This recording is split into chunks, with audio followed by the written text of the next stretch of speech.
మొగల్ రేకులు తెలుగు సినిమా చరిత్రలో బాహుబలి ఎలాగో సీరియల్స్ హిస్టరీలో మొగల్ రేకులు అంతకంటే ఎక్కువ.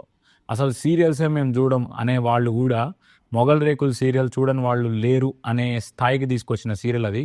అండ్ ఆ సీరియల్లో మేజర్ అండ్ క్రూషల్ రోల్ చేసిన Sagar alias Munna Bhai and RK Naidu, ఆయన ఆ సీరియల్ ఒక్కటే చేసి తర్వాత ఇంకే సీరియల్స్ చేయలేదు. అండ్ ఆ సీరియల్ చేశాక ఆయనకి చాలా సీరియల్ ఆఫర్స్ వచ్చినా కూడా ఆయన కాదు అని చెప్పి సినిమాలోకి వచ్చాడు. అండ్ ఆయన బ్యాక్ టు బ్యాక్ అప్పట్లో సినిమాల మీద సినిమాలు చేశాడు. బట్ ఏ సినిమా కూడా సరిగ్గా కంటెంట్ లేక జనాల్లో అంత రీచ్ రాలేకపోయింది. బట్ మళ్ళీ 4 years తర్వాత ద 100 అనే సినిమాతో ఆయన వస్తున్నాడు. అండ్ సినిమా ట్రైలర్ కూడా కొంచెం ప్రామిసింగ్ అని అనిపించింది. మొన్నే ప్రీ రిలీజ్ ఈవెంట్ అయింది and cinema June 11th release అవబోతుంది. ఖచ్చితంగా we have to encourage him because మనకి మొగల్ రేకులు లాంటి సీరియల్ ఉంది అంటే అది ఆయన యాక్ట్ చేయడం వల్లే మనకు అంత కనెక్ట్ అయింది. సో మీరు మొగల్ రేకుల్ ఫ్యాన్స్ అయితే థియేటర్కి వెళ్ళి చూడండి. నేనైతే వెళ్ళి చూస్తా. కొన్ని వీడియో నచ్చితే లైక్ వేసుకోండి. బాయ్.